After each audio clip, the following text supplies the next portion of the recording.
In my case, the option for custom URL appeared like 2 weeks after I reached these 100 subscribers.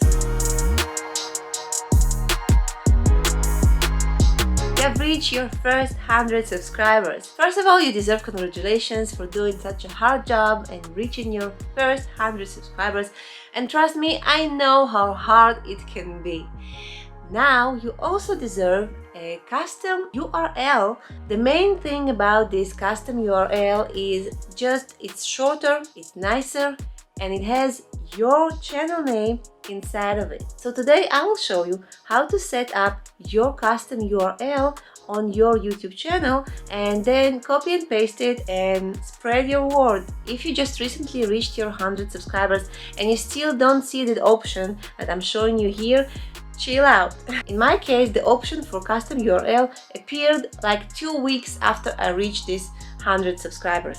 So give YouTube some time, don't panic, they will give you the option. So let me show you how to set up your custom URL.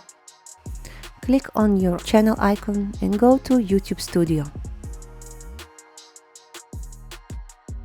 From the left menu, click on Customization.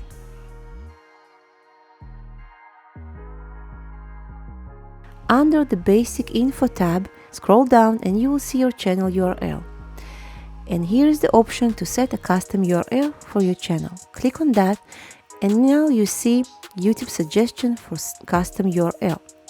You also can add numbers and letters, but if it's not taken, why should you?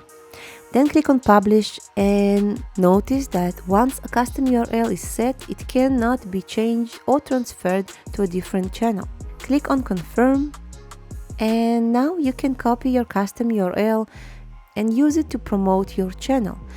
It will promote your brand, it shows your name, your channel name, and it's much shorter than this custom URL that you have from YouTube.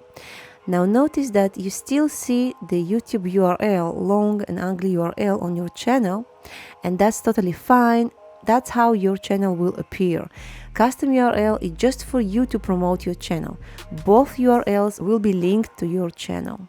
Thank you for watching. I hope to see you in my next video. Bye bye, create.